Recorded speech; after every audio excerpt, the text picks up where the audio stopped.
Bonjour, bienvenue dans cette nouvelle émission, le kiosque.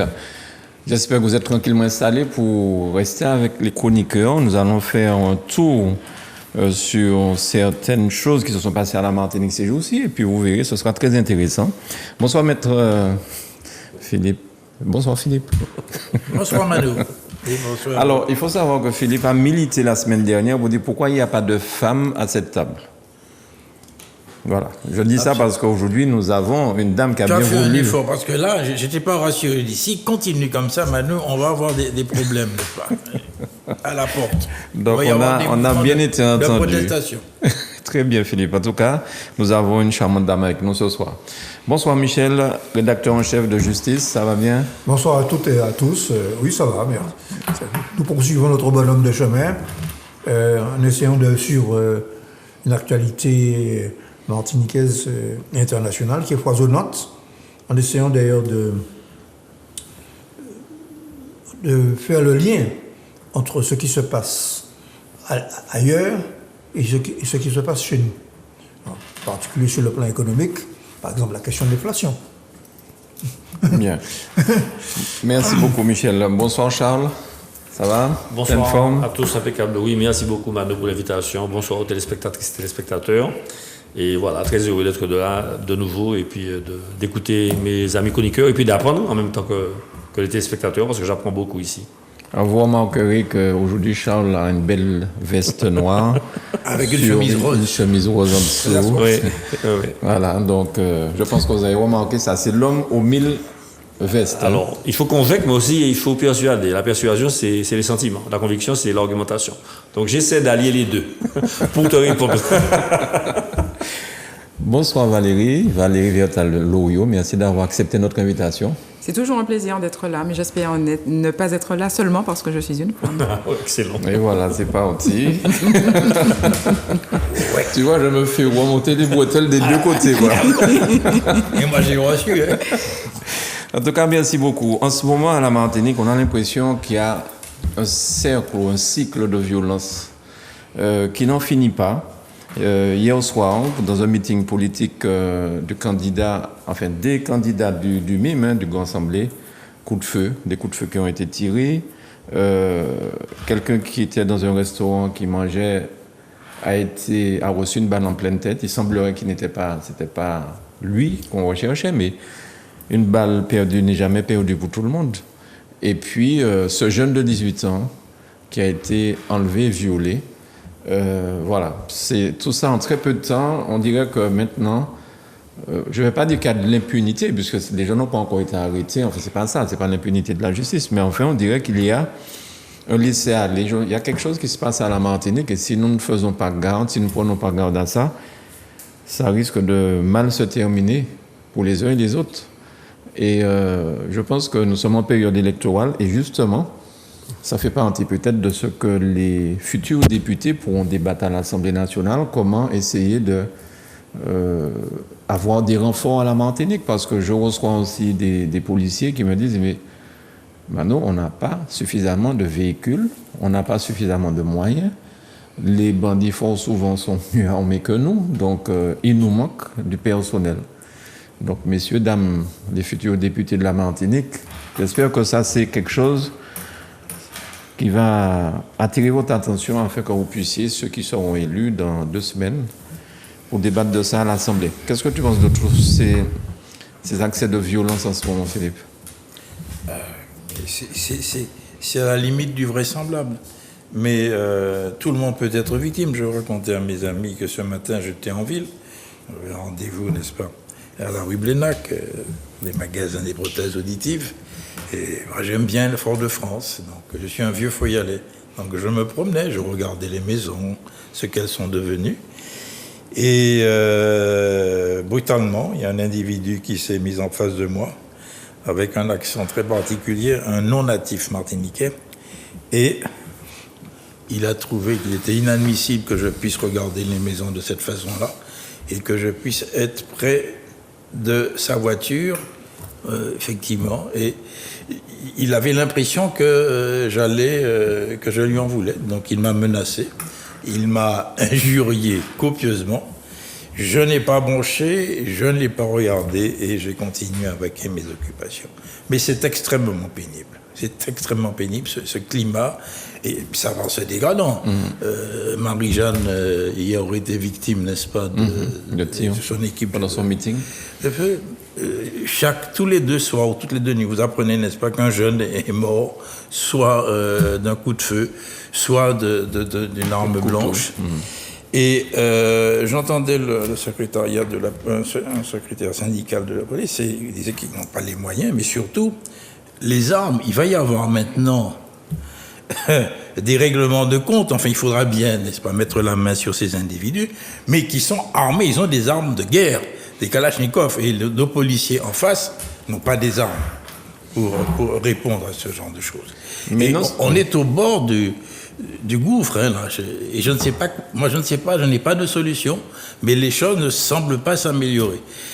Il m'étonne, ce qui m'étonne, c'est que dans la campagne électorale, je dis ce que je pensais, je n'entends pas souvent parler de ces problèmes de violence qui ne cessent d'augmenter de façon vraiment dramatique. Alors, tu disais les policiers n'ont pas les armes qu'il faudrait, mais pire que ça, lorsqu'on regarde ce qui s'est passé avec la police ces derniers jours en France, où ils ont tiré sur une voiture, où ils ont dit que leur vie, ils ont estimé que leur vie était en danger, et ils ont fait feu. Mais pour l'instant, l'enquête n'a pas encore elle n'a pas abouti, mais il y a un déferlement. Mélenchon a même dit la police tue. Donc, en fait, non seulement les policiers ne sont pas bien équipés, mais en fait, ils ne sont peut-être pas soutenus. Peut-être, hein, j'en sais rien. Vous allez donner votre avis. Ils ne sont peut-être pas soutenus par toute, j'allais dire la population, non, mais en tout cas par les politiques, peut-être, j'en sais rien. Parce que là, quand on entend ça, la police tue, alors qu'ils ont tiré, d'après ce qu'ils disent, ils sont policiers, parce que leur vie était en danger. Michel, qu'est-ce que tu penses de tout ça? Bon, alors, effectivement, je constate qu'il y a une dégradation ce sont des phénomènes qui manifestent la décomposition de la société martiniquaise.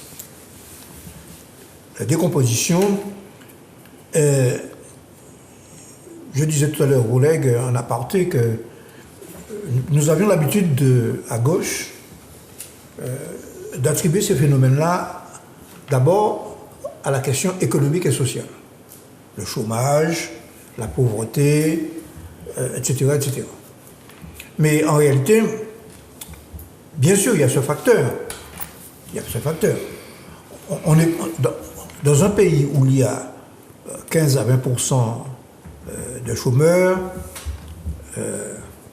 3 Martiniquais sur 10 qui sont sous le seuil de pauvreté. C'est-à-dire que le seuil de pauvreté, c'est 1063 € par mois. Et en plus, on l'a aligné, il était aux alentours de 800 €. Comme on a considéré que l'INSEE faisait de la discrimination à l'égard de l'outre-mer, on l'a aligné sur le seuil de pauvreté de la France, comme certains disent, hexagonal.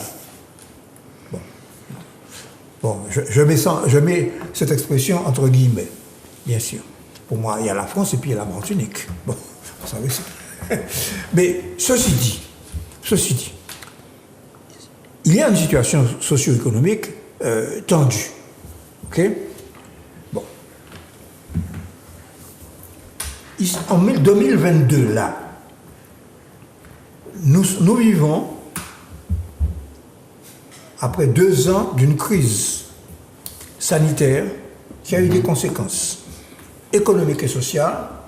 Il ne faut pas oublier que la richesse globale de la Martinique, même si elle a reculé moins qu'en France, elle a reculé. Ces actes de violence remontent bien avant la pandémie. Non, mais il y a une accélération. Ben oui. Il y a une accélération. Bon. Et plus d'un quart de la population dit que son niveau de vie a reculé. Et là, l'économie est repartie. En particulier la consommation. C'est-à-dire, les magasins regorgent de produits de la société, le le clinquant de la société de consommation. Mais là, on ne parle pas de gens qui vont faire un casse pour prendre de l'argent. On parle de meurtre. On parle de ça. On parle de meurtre, de mais qui sont violence. souvent... Oui, mais attention, nous parlons de meurtre, et que le plus souvent sont liés à des règlements de compte, tu l'as dit, et les règlements de compte sont liés à des trafics. Oui. Bon, par conséquent, et les trafics, c'est pour se procurer de l'argent facile. Ok? Bon, dans une société, j'appelle son nom, capitaliste, qui a mis comme valeur suprême l'argent. Mais c'est ça, là. Il faut voir les choses de manière très claire. Donc, Comment s'en sortir, Alors, à ton avis? il faut changer de société. Voilà. 6e République. Il faut changer de... Même pas de République. Moi, je m'en fous de la République française, moi. La France peut aller à la 10e République. La Martinique, il faut changer de politique en Martinique. Il faut faire une politique qui soit beaucoup plus adaptée à nos réalités. En particulier, je pense en matière d'éducation en particulier. Bon, moi je suis pour, on parle de service civique, et bien il faut étendre le service civique. Bien. Il faut étendre le service civique. Bon, et pourquoi pas le service militaire? Alors, on va écouter Valérie sur tout ça. Quel est ton avis sur ça, s'il te plaît? Oui, c'est un constat d'échec, d'échec de la société martiniquaise. La société est malade, la société est violente, je ne sais pas, mais même nous, dans notre quotidien, on a peur de tout. On se promène, on fait attention à tout, on a toujours peur des réactions des gens aujourd'hui. On a peur des réactions des gens, on ne sait même pas comment réagir, on se sent constamment en insécurité. Et tu parlais, Michel, de trafic, c'est ça aussi. Il y a des armes de guerre qui circulent parce qu'il y a des trafics. Et il y a un besoin de politique publique et de moyens. Les moyens, on peut en parler pendant 1000 ans. C'est un petit peu la même chose dans l'éducation aussi. J'entends, il faut que l'éducation, mais quoi précisément? Il faut véritablement un moment réfléchir aussi, parce qu'il y a des solutions auxquelles on pense en matière d'éducation, et notamment dans notre pays où il y a une politique de suppression de postes, et puis on est dans un système d'échec scolaire aussi. Il faut pas mentir, il faut pas se mentir. Donc il y a de vraies difficultés dans notre territoire qui sont dues à des trafics. Il y a des armes de guerre qui circulent en Martinique et qui sont liées à des trafics en tout genre. Pour pouvoir, Michel en parlait d'argent facile, il s'agit clairement et simplement de ça. Quand on dit la police tue, bien évidemment, il n'est pas question de pointer du doigt non plus un secteur, des personnes, des travailleurs. Mais bon, je crois que sur cette affaire-là qui s'est passée dans le 18e arrondissement à Paris, il faut qu'on attende un petit peu parce qu'il y a beaucoup de vidéos. Il y a beaucoup de vidéos, il y a des vidéos de gens qui étaient sur place et qui ont filmé, mais il y a aussi le système de vidéosurveillance de la ville de Paris. Donc on aura des précisions sur ce qui s'est passé exactement. Il n'est pas question de pointer les policiers ou je ne sais quoi, mais il y a en tout cas une société violente. Ça ne concerne pas que la Martinique. Chez nous, c'est vrai que c'est un petit territoire, que c'est encore plus visible et puis qu'on est une plaque tournante, on le sait aussi, mais il y a un vrai problème de violence. On a peur de tout. On a peur de tout. Oui. Charles? Je rejoins ce qui a été dit, je vais essayer de compléter. Premier élément. Même en changeant de place, je te fais parler le dernier. Non, mais c'est très bien. Parfait. C'est très bien, il n'y a pas de souci. Tout à l'heure, je parlerai le premier. La société Martinique, aujourd'hui, la société de la Martinique, là, est beaucoup plus violente. Alors, je crois que c'est Mayotte et la Guyane qui sont devant. La société martiniquaise, en termes de violence au quotidien, est beaucoup plus violente que Marseille, enfin, que toutes les villes dont on parle et qui défraient la chronique en termes de violence. À la différence que quand il se passe quelque chose à Marseille, toutes les télévisions en parlent et on envoie 200 CRS dès le lendemain. Tandis qu'ici, non. Bon, donc c'est un tout. La Martinique est violente. Alors, je ne vais pas reprendre ce qui a été dit, mais c'est ça. C'est un tout. Martinique est violente, premièrement parce qu'il y a une inversion de valeur. Auparavant, on avait peur de la prison. Aujourd'hui, aller en prison, c'est obtenir son bâton de maréchal. Ensuite, le sentiment de sa personne, son quant à soi. Moi, ma maman m'a toujours dit, petit bonhomme, pas fait même mort, pas il la jole. Aujourd'hui, ça ne fait rien à personne. Moi, très sincèrement, je suis assez content d'avoir pour l'instant évité la case prison. Je ne dis pas que la prison, on ne peut pas y aller malencontreusement, ça peut arriver, mais aujourd'hui, il y a des personnes qui n'ont pas peur de la prison et qui, à la limite, mettent ça sur leur CV comme étant un passage de grade de karatéka. Ensuite, il y a aussi la science de soi-même, la conscience. Bon, le législateur ne pourra pas mettre un policier derrière chacun. Ce n'est pas possible. Si on ne peut pas se prendre en main chacun raisonnablement, comment va-t-on faire? Autour de la table là, avant le début de l'émission, les 3 personnes qui sont exprimées, les 3 camarades, ont été apostrophés violemment et agressés il n'y a pas longtemps. Autrement dit, et pourtant il y a 2 hommes dedans. C'est ça que je veux dire par là. Imagine un petit peu ce que les femmes au quotidien vivent. Je veux aussi dire que la décomposition familiale a été pour quelque chose. Aujourd'hui, on se marie pour faire une expérience. Et puis quand on n'est pas satisfait de le mariage après 2 enfants, on divorce. Et puis forcément, le foyer, c'est ça, hein, le foyer, c'est le lieu où brûle le feu de manière à faire le repas ensemble. Et bien, pourquoi on parle de foyer? C'est parce que à plusieurs, on essaie d'encadrer un enfant. Et une famille beaucoup plus aisément que seule, eh bien le foyer n'existe pas, ou ce sont des foyers monoparentaux. Et puis, il y a enfin, à mon avis, les frontières poreuses qui laissent les armes rentrer. Et il y a aujourd'hui nécessité, je ne suis pas procureur, je ne suis pas magistrat, mais le législateur doit s'interroger sur les peines à appliquer aux personnes qui sont en détention d'armes sans autorisation de port d'armes. C'est inadmissible. On leur fait un rappel à la loi. Moi, je vous dis quelque chose très sincèrement. J'ai déjà réfléchi à demander un permis de port d'armes, de détention d'armes. Un permis de détention d'armes pour me défendre. Mais on m'a dit, qu'est-ce que tu vas faire avec un permis de détention d'armes chez toi? Il faut un permis de port d'armes. Le seul politique qui avait une arme sur lui, qu'on appelait le shérif, je ne l'ai pas connu. Mais alors, je ne suis pas armé, et puis les autres sont armés. C'était Michel Renard. Voilà. Donc, je ne suis pas armé. Les bandits sont armés.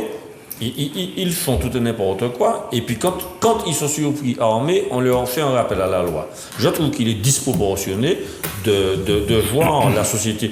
Aujourd'hui, là, je ne sais pas, mais j'hésite énormément à sortir le soir pour aller m'asseoir dans un restaurant, etc. Non pas que je sois en danger dans un restaurant, mais prendre la route par la suite. Rentrer. Quand est-ce qu'une dame se fait belle, met ses petits bijoux, met ses vêtements, etc. Bon, on n'est plus dans une relation de charme, de séduction. Il n'y a plus possibilité aujourd'hui de profiter de la vie la nuit. Ouais. Et les gens, j'ai l'impression que ça ne dérange personne, quoi. Je suis vraiment choqué. Je suis choqué et je me pose la question, alors il faut interpeller les dirigeants parce qu'il y a des fonctionnaires d'autorité en Martinique, je ne vais pas les nommer, mais on les connaît. Hein. Il faut absolument qu'ils prennent leurs responsabilités. Et s'il faut que la société fasse une pétition de manière à demander à ce que ça change, eh bien on fait une pétition et on l'adressera à qui de droit. Bien. Valérie, tu voulais... Oui, juste quelque chose. Je suis en train de réfléchir à ce que dit Charles. Tu as dit tout à l'heure qu'on ne peut pas mettre un policier derrière chaque personne. Ça, c'est évident qu'on ne peut pas mettre des policiers devant chaque personne. Mais tu pointes du doigt aussi l'insuffisance des moyens de la justice, de la police, etc. Puisque tu dis qu'on leur fait qu'un rappel à la loi. Tu sais bien que tout ça, c'est aussi lié. Bien évidemment, on ne peut pas multiplier à foison le nombre de fonctionnaires, mais on ne peut pas non plus les baisser à foison. Alors, il faut savoir que la Pologne donne 70 € par personne à la justice. Hein. La Pologne. La France donne 30 € par personne à la justice. Voilà, un calcul, un ratio. L'État dépense 30 € pour son justiciable pour la justice. Tandis qu'en Pologne, je pense que la Pologne est moins riche en termes de PIB, eh bien, elle donne 70 €. Il faut savoir ce qu'on veut. Bien. Mais il y a un autre phénomène lié à tout ça, parce que j'écoutais justement l'un de vous, autour de la table, quand vous avez été interpellé tout ça, on se rend compte que les gens autour ne s'en mêlent pas. Personne ne cherche à essayer d'aider quelqu'un parce qu'il peut être lui-même le premier tué ou le premier blessé. Alors, ça devient encore plus grave. Alors, ce que tu dis là est vrai, mais c'est un changement de comportement. Parce que j'ai connu l'époque, il n'y a pas très longtemps, 20-30 ans. Au contraire, quand vous étiez victime d'une interprétation, d'une injure, etc., il y avait toujours quelqu'un autour qui évitait qui se parlait. Bon. Donc, effectivement, il y a aussi une montée de l'individualisme. Non, mais c'est parce qu'on a peur d'être. Parce qu'on va. Oui, oui. Tu comprends ce que je veux dire, Michel? Tout Nous le monde avons un n'est pas cinquième dame, septième dame de karaté. Hein. Sixième. Je devais passer mon 7e cette année, mais malheureusement, bon, bref, j'ai eu quelques petits problèmes de santé. Oui. Bon, mais il m'a quand même passé à l'année prochaine.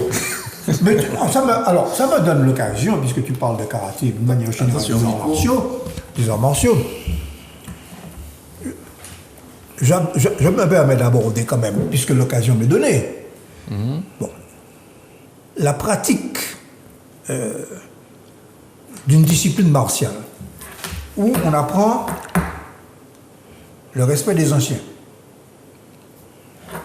On rentre dans le dojo, il y a la photo des maîtres, on les salue. Ah. Bon, c'est très imprégné de bouddhisme, les arts martiaux. Ok? Ensuite, la discipline. On ne peut pas progresser, on ne peut pas acquérir la technique sans faire un effort physique et mental. Je continue. On note, aussi bien en karaté, en judo ou qu'en aïkido. Ok? Bon. On doit distinguer le traditionnel, c'est-à-dire les exercices que l'on pratique depuis 3 siècles avant Jésus-Christ, qui se transmettent de génération et qui ne servent à rien. Simplement l'esthétique. Et puis la compétition moderne. Je pourrais allonger cela. C'est-à-dire que la pratique des arts martiaux est une forme d'éducation. Ok? Bon. Alors, on le pratique en Chine. En Chine, ça s'appelle le Kung Fu, mais c'est la même chose. Ok? Ça se pratique au Japon. Ça se pratique en Corée. Bon. Et dans ces sociétés-là, quand il s'est agi de faire face, je prends l'exemple. Quand il s'est agi de faire face au Covid, on a dit aux gens de mettre un masque et de respecter la discipline et de se vacciner. Ils ont appliqué.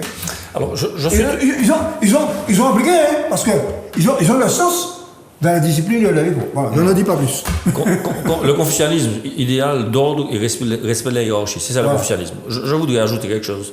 Des outils mentaux, la frustration. Je disais à mon père, je ne sais pas moi, papa, je veux acheter des gâteaux. Il me dit oui, pas de problème. Et puis à 18h, il ferme son magasin, je lui dis papa, les gâteaux, il me dit non, j'ai changé d'avis. Je trouvais ça injuste. Et puis un jour, je lui ai dit, mais papa, pourquoi tu fais ça? Il m'a dit, parce que je crois apprendre, pas attraper tout ça au lait. Et c'était une discipline de la frustration. Il ne faut pas tout donner. Enfin, soyons sérieux. Votre enfant ne sait pas monter à moto, et puis vous lui offrez une moto. Alors vous avez fait un beau geste, parce que vous aimez tellement votre enfant, vous lui avez donné une moto. Il va tuer quelqu'un, il va se tuer. C'est ça. Exactement. Et la frustration, ça fait partie. Si on ne se contrôlait pas la frustration, Valérie, là, nous serions battus tous les 4. Pour Valérie, mais c'est ça le monde de l'animal. Simplement pour inviter Valérie au restaurant. Simplement pour inviter ça. Mais la frustration.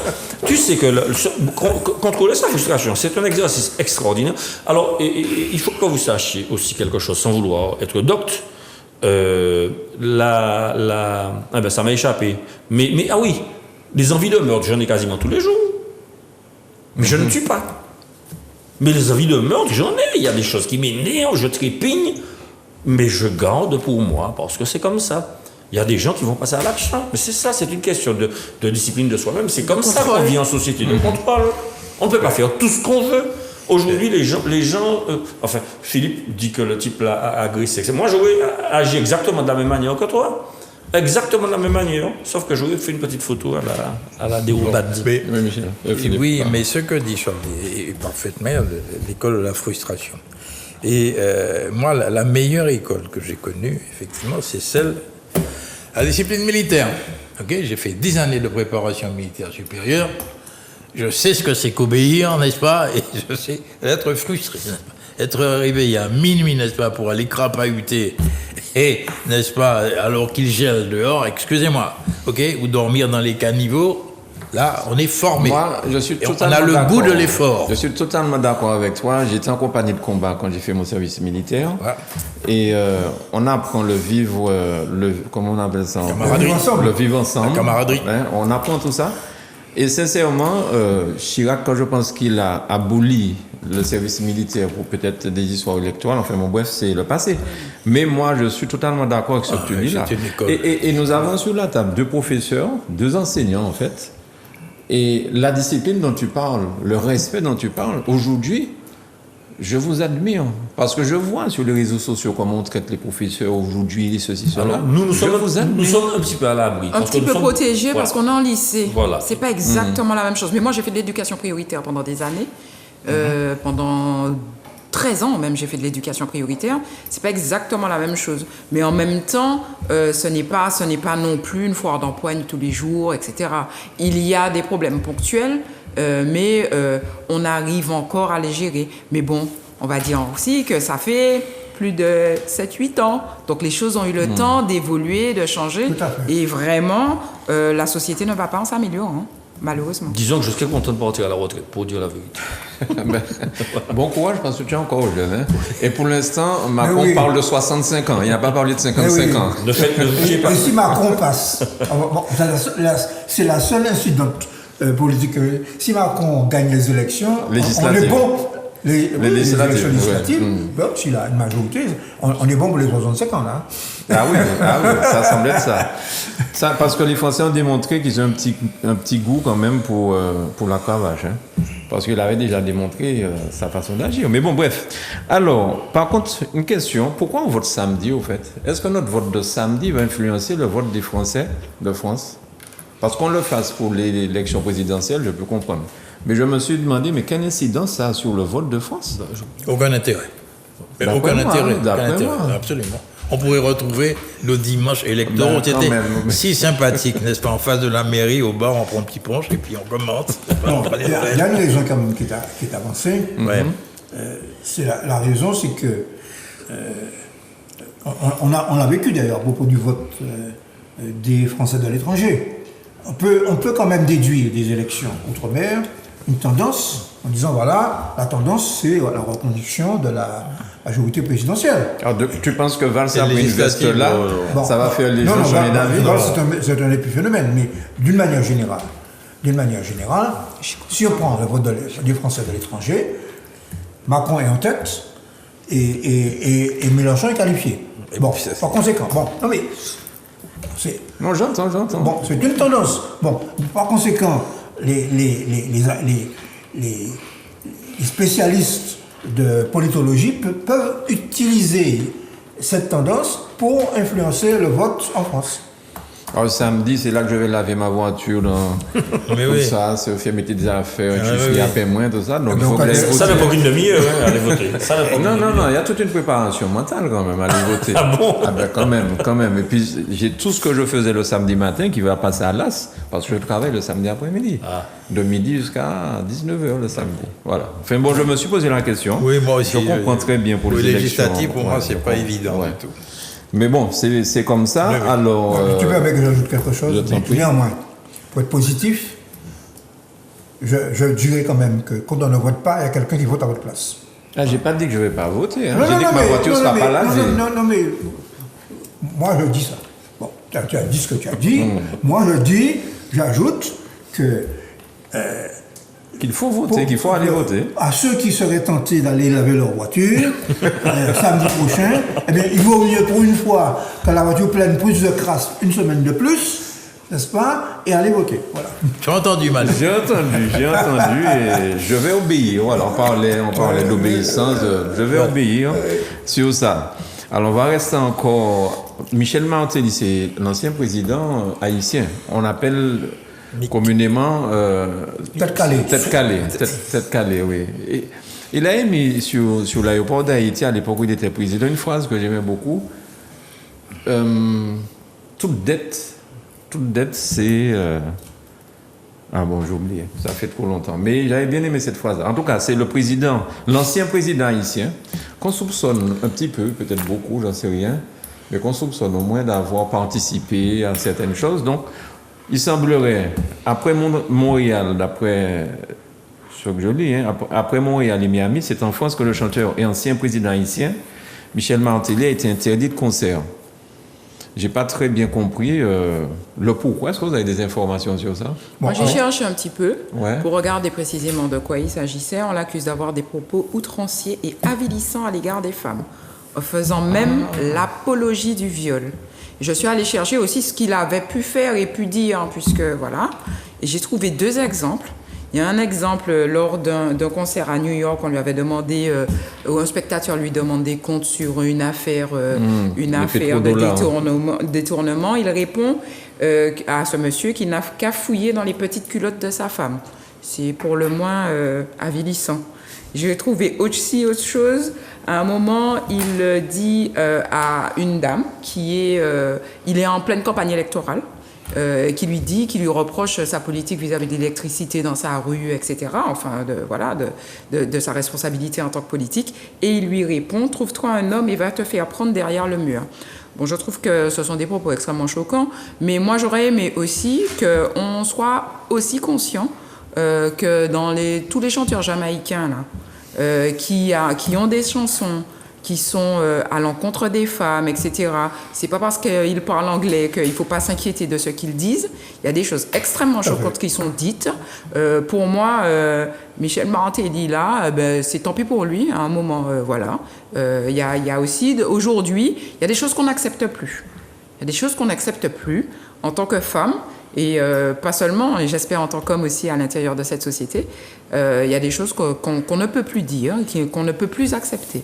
Donc voilà, une femme n'est pas seulement réduite à un objet sexuel, et il faut que les gens soient conscients de la portée de leurs propos, et puis qu'il y a des groupes de pression qui s'organisent, qui sont organisés, et qui leur empêchent de faire leur concert là. Et c'est tant pis pour lui. Enfin, moi, je n'ai aucun état d'âme. Bien sûr, ça se voit, ça s'entend.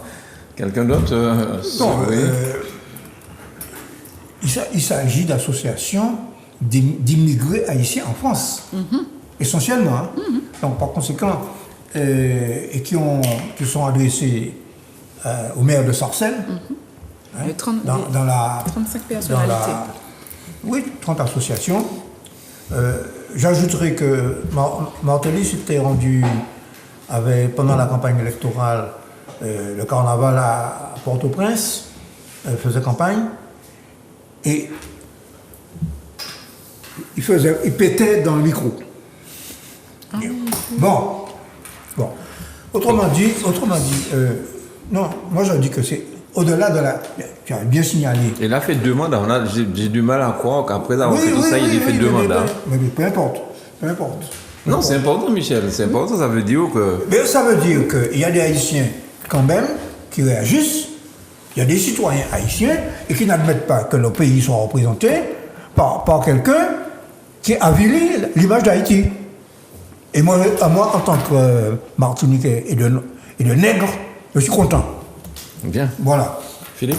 Oui, je voudrais aborder la question sous un autre angle. Absolument, je suis absolument d'accord avec vous. Et ce qui est important, effectivement, ce sont des associations d'Haïtiens qui ont réagi. Non seulement à propos des propos que vous avez cités, même il est reproché à cet individu d'être en relation avec les gangs haïtiens. Okay? Oui.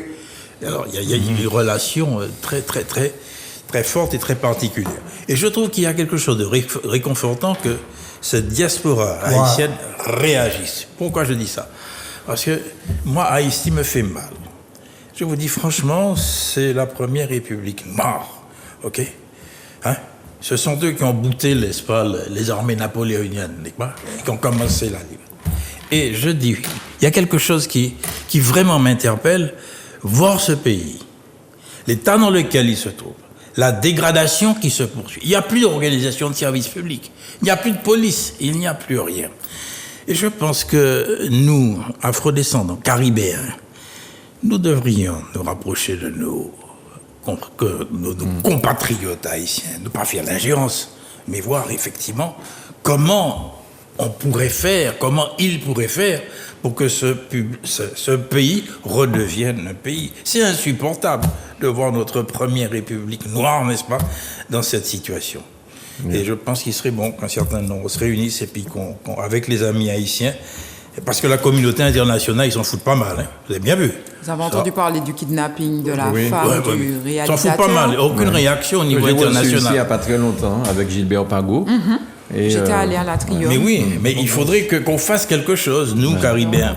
Il y a quand même eu une réaction, quand même sur le plan international.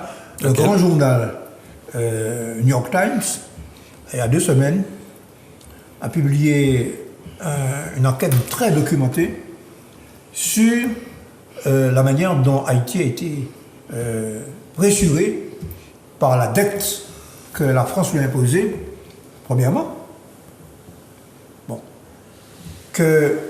Et deuxièmement, comment on a installé la Banque nationale d'Haïti, et qu'en réalité c'était la Banque française, le CIC, qui avait la majorité des parts, et que le siège de la banque n'était même pas à Port-au-Prince, il était à Paris. Bon. Autrement dit, ce document qui est assez important, dont nous allons publier des extraits dans notre journal Justice, explique en grande partie. Et puis le troisième élément, c'est la corruption. Bon. Autrement dit, cette enquête explique un peu la situation que vit Haïti actuellement. Autrement dit, elle ne dit pas simplement Haïti est comme ça parce qu'il y a eu la dette. Non, cette enquête montre bien la part qu'il y a eu, bien sûr, dans l'histoire d'Haïti, notamment, mais aussi la succession de dictatures et puis l'occupation d'Haïti par les États-Unis au début du XXe siècle. C'est un document remarquable. Il faudrait au moins que là, il y a un élan qui se mette en place à partir de cette étude intéressante. Parce que lorsque j'entends certains compatriotes dire « mais c'est la France qui, c'est Charles X qui », oui, bien sûr, il faudrait le rembourser. Non, il ne faut pas les rembourser maintenant, ce serait une catastrophe. Mais effectivement, je pense qu'à partir de cet article qui est très bien fait, il faudrait qu'il y ait une dynamique qui se mette en place pour que l'on puisse effectivement essayer d'arriver à un résultat. Voilà. Excuse-moi, Charles, c'était... Pas de souci, non. Je rejoins tout ce qui a été dit, je souhaiterais un petit peu compléter. C'est un monsieur qui a son baccalauréat, qui a fait des études supérieures aux États-Unis dans le domaine de la construction. Donc ce n'est pas n'importe qui, Martelly. Ensuite, l'éminence de la fonction aurait pu lui permettre de prendre un petit peu de distance et de hauteur. Du tout. C'est un provocateur. Il déconsidère tout. Et il montre par cela que lui, individu, il est hors de tout champ de contrôle, c'est-à-dire qu'il provoque gratuitement et je trouve même que c'est presque de la méchanceté. Voilà, c'est mon point de vue. C'est pas une question d'intelligence, c'est une question de morale. Il est amoral, il est vil. Et de ce fait, il va continuer parce qu'il a certainement un public et puis je pense qu'il se trouve... Il doit s'estimer profondément, ce monsieur. Mais c'est pas n'importe qui, je veux dire. Oui, c'est clair. Alors, concernant l'enquête de New York Times, la semaine dernière, quand j'ai dit pourquoi nous n'avons pas de ministre, alors j'ai vu sur les commentaires sur Facebook, on a trouvé que je me rabaissais à pleurer, à dire pourquoi la Martinique n'avait pas un ministre. Mais ça allait dans le sens de Michel, il sourit, il prend son petit lait, mais c'est pas grave. Mais ce que je veux dire, son enquête là qui a été faite par le New York Times, est-ce que la haïtienne là qui est porte-parole de la Maison Blanche aujourd'hui, est-ce que ça lui permet pas peut-être justement d'avoir un certain cercle pour pouvoir lancer des affaires? Si on avait un ministre aussi, on aurait pu lancer des affaires en Martinique. Oui, moi je le pense sincèrement. Et ça veut pas dire être sûr de la France. Hein. Bon, moi personnellement, je pense que le salut d'Haïti doit d'abord venir du peuple d'Haïti. Bon. Maintenant que des Haïtiens qui ont occupé des postes, notamment au Canada, par exemple, le gouverneur général du Canada, la représentante du Commonwealth, de la reine d'Angleterre, que des Haïtiens qui ont été, il y en a certains qui ont été replacés notamment à l'ONU, à la banque, au FMI, Mais parlons d'ici. Philippe a dû croiser le chemin de Leslie Manigat, qui a été professeur, qui a été un éminent et docteur en philosophie, qui a enseigné à l'université des Antilles. Et à Paris, il était avec sa femme. J'ai eu l'honneur, moi, de le rencontrer, de boire un verre avec lui. Remarquable. Un type brillant. Non, moi je pense que dans les années 80. Qu'il y ait des Haïtiens qui occupent des positions, qui peuvent et qui pourraient aider leur population à parce que la question d'Haïti, c'est de construire un État. La question d'Haïti, c'est de construire un État. Et il y a même des Haïtiens qui sont tellement désespérés qui en viennent à se demander, je vais dire quelque chose qui va peut-être faire bondir certains, mais moi je le tiens d'amis haïtiens. Est-ce que finalement il ne faudrait pas mettre Haïti sous mandat de l'ONU? Il y a des Haïtiens qui se posent cette question-là. Mais après le séisme où il y a eu plein de morts, il y a beaucoup d'argent qui a été déversé là-bas en Haïti. C'est à la faveur de ce séisme-là que Martelly a été élu. Oui, Bill Clinton, qui était responsable de gérer cette histoire d'argent en Haïti, qu'est-ce qui a été fait avec tout ça? Parce qu'il n'y a pas que les Haïtiens qui se servent dans le magot chaque fois qu'on en voit pour. Alors, tout le monde s'est servi. Voilà. Bon, alors, bien sûr, l'oligarchie haïtienne, bien sûr, mais aussi les soi-disant ONG. Parce que maintenant, c'est pour ça que il y a des ONG qui sont... l'ONU. Il y a des agents, des ONG, des organisations non gouvernementales, qui sont des organisations charitables, etc. Et puis il y a aussi des organisations qui sont aussi des organisations politiques plus ou moins manipulées par la CIA. Bien. J'en dis pas plus. Alors, je voulais revenir à Valérie, mais bon, là, c'est vraiment une plaisance, il ne faut pas mal prendre ça.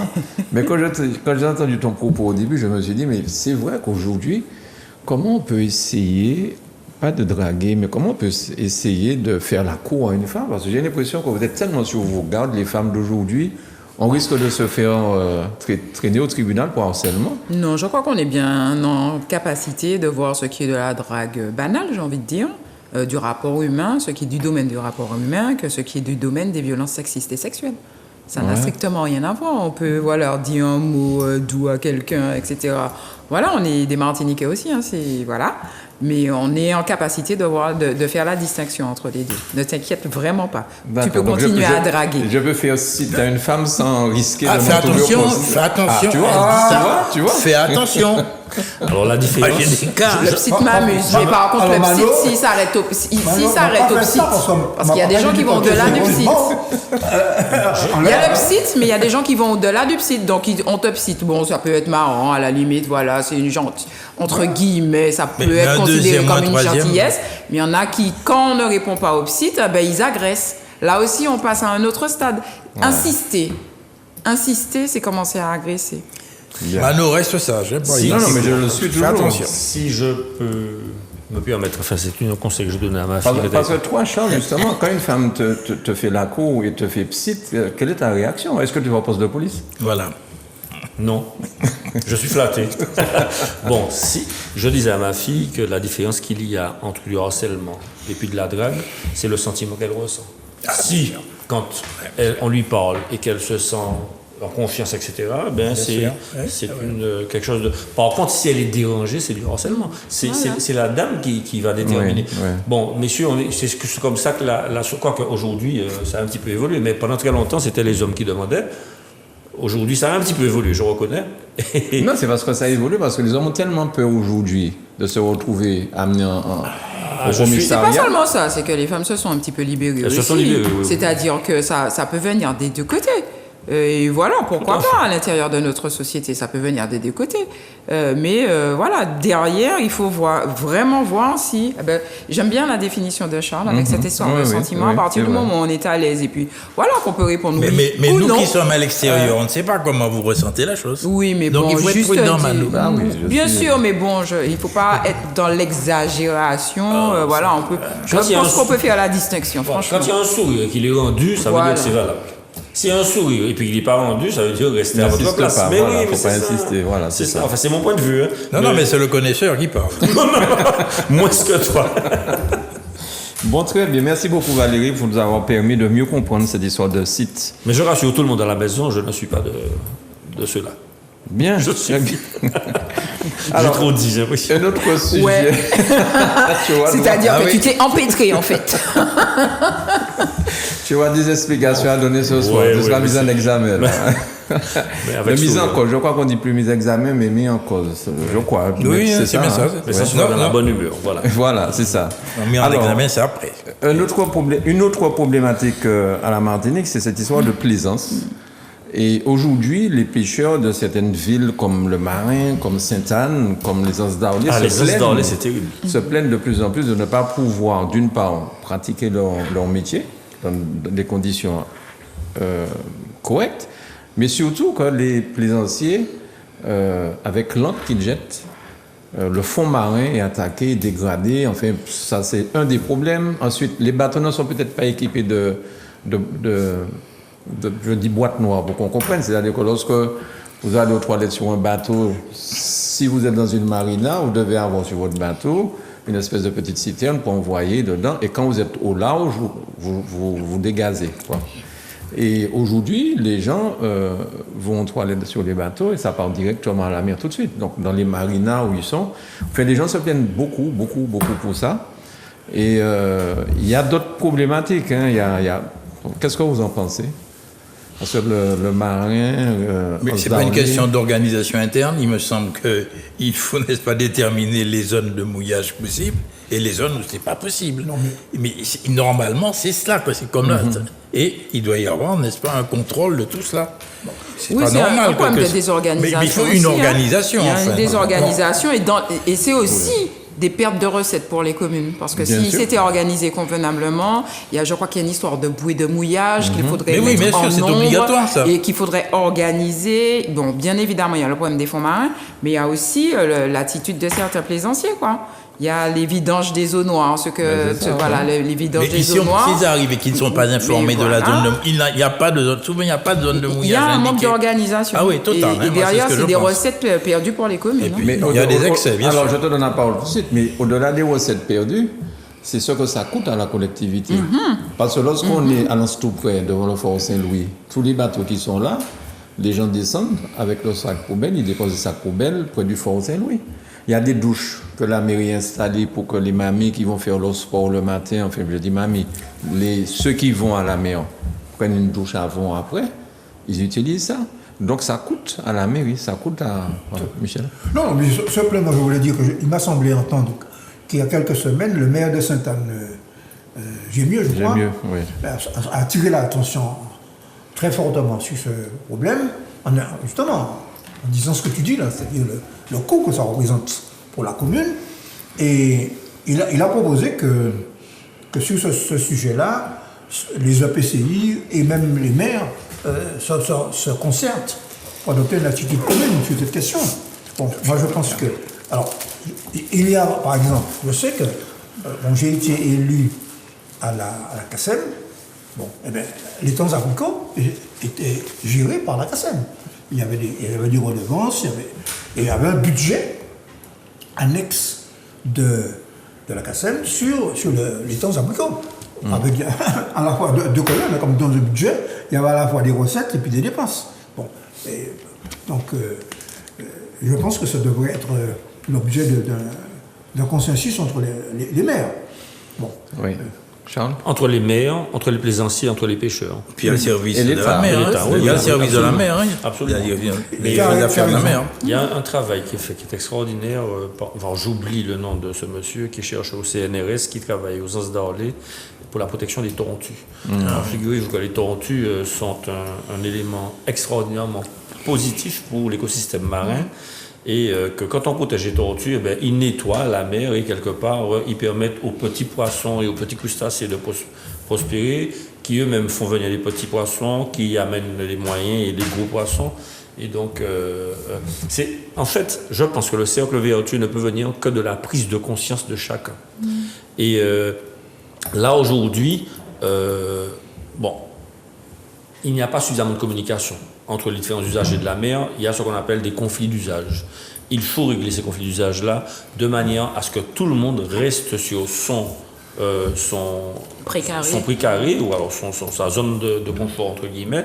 Aujourd'hui, figurez-vous qu'il y a des ancres écologiques qui sont fixées dans le sol marin avec une vis. Oui. Et c'est un professionnel qui vient poser cette encre-là et qui résiste à des tensions de plusieurs dizaines de tonnes pour attacher des bateaux. Alors, le professionnel vient, il visse l'encre qui est profondément dans le sol marin à 1 mètre, 1 mètre 50, ça dépend de la taille du bateau. Ça coûte un petit peu cher, mais en tout cas, on ne détruit rien du tout. On préserve les coraux, on préserve les fonds marins, etc. Et il faut vraiment que le cercle vertueux, la communication entre les différents acteurs et puis l'information passe.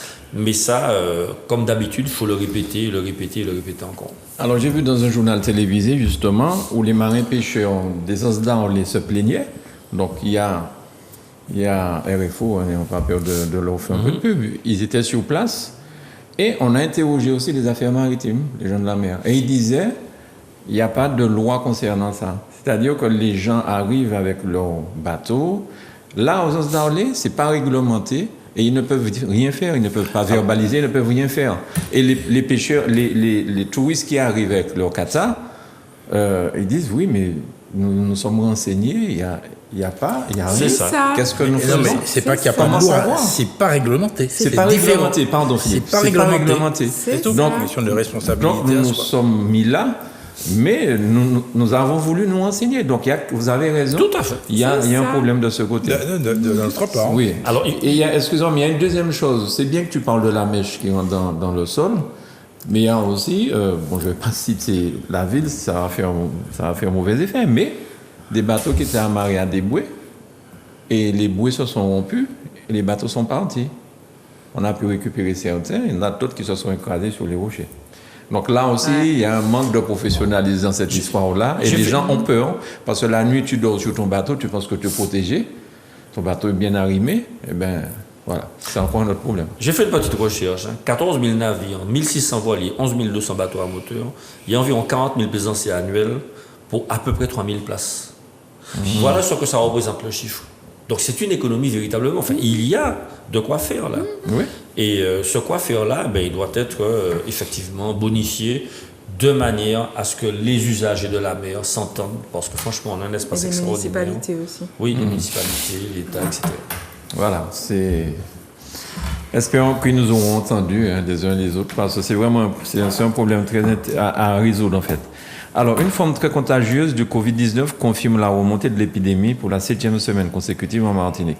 Alors, j'ai des amis aujourd'hui, j'ai 2 ou 3 personnes qui me disent il y en a une qui a eu un Covid grave au mois de décembre, elle a perdu un poumon. Et là, ce matin, elle me dit, je suis covidé. J'ai dit, mais attends, mais l'autre jour, elle me dit, non, mais voilà, je suis covidé. Donc, il semblerait que ce soit une autre forme encore qui soit là. Et BA4, BA5, qui paraît, oui. Je te fais remarquer que tous les chroniqueurs qui sont arrivés là sont arrivés avec leur masque. Mais oui.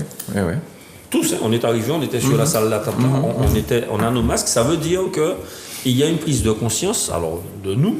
Bon, est-ce que c'est une prise de conscience générale? Je ne sais pas. Mais effectivement, il ne faut pas baisser sa vigilance, il ne faut pas baisser sa garde. Les gens ont abandonné. J'étais à une réunion ce matin, il y avait une trentaine de personnes, il y avait 5 masques. Donc les gens ont vraiment abandonné le masque. Et alors que on était dans un espace fermé, voilà quoi, où il y a une possibilité de contagiosité, les gens ont abandonné complètement. Et bon, moi je suis un petit peu une ayatollah du masque, donc j'ai un petit peu mon masque partout. Mais je suis obligée de lutter contre moi, même pour des fois, je suis à l'extérieur. Bon, voilà, mais j'essaie de garder un certain nombre d'habitudes. Mais c'est vrai qu'il y a un abandon du masque. Heureusement, pour l'instant, qu'il n'y a pas trop de conséquences sur les services d'urgence, sur les hôpitaux, tout ça. Donc, il semble que ce soit vraiment beaucoup plus... que la maladie soit moins grave. Oui, c'est une il faut dire les choses vraiment. Il faut dire les choses vraiment, mais bon, est-ce qu'on peut quand même continuer à vivre chaque semaine avec 2 à 5 morts en Martinique? Parce qu'il ne faut quand même pas oublier que ça fait toujours des morts. J'en ai fini. Oui, mais c'est exactement ce que j'allais dire, c'est que effectivement, il y a d'abord, il faut pas nier qu'il y a toujours dans notre population et sur les réseaux sociaux une forme de déni. Bon. Mais oui, j'ai lu des choses. On nous dit qu'il y a 8000 personnes contaminées. Ils nous disent ça. Est-ce que c'est vrai? Ils nous disent qu'il y a des morts. Est-ce que c'est vraiment le Covid? Bon. Autrement dit, l'irrationnel est encore très fort dans notre pays. Donc, en tout cas, il me semble que la question est vraiment posée concernant ce sous-variant d'Omicron, B4, Il y a les deux, BA4 et BA5, je crois. bon, BA4 et BA5. Ce sous-variant, il est beaucoup plus contagieux que les autres, c'est pour ça qu'il y a cette augmentation exponentielle, d'après ce qu'on nous dit. Et d'autre part, alors, ce qu'on ne sait pas encore du point de vue scientifique, parce que ce sous-variant s'est manifesté en Afrique du Sud et au Portugal, assez paradoxalement au Portugal. Ce qu'on ne sait pas, c'est, deuxièmement, quelle va être la réaction des gens qui ont été vaccinés. Est-ce que le vaccin va permettre de protéger? Parce que jusqu'ici, le vaccin, quand même, arrive à protéger des formes les plus graves. Bon. Autrement dit, même s'il y a moins d'anticorps, mais il y a des anticorps quand on est vacciné. Bon. Ça, on ne le sait pas. On fait des études. La deuxième chose qu'on ne sait pas, justement, c'est ce que tu dis, c'est quel est ce qu'on appelle, les scientifiques appellent la létalité. C'est-à-dire le nombre de morts que ça va provoquer. Bon. Et puis alors, il y a une dernière chose, c'est que malgré tout, quand on regarde les chiffres, le nombre de personnes à l'hôpital recommence à augmenter. Hein. On était à 35 cette Alors, semaine. ça ne va pas aussi vite, le nombre de morts n'augmente pas aussi vite que le nombre de contaminés, mais il augmente. Bien.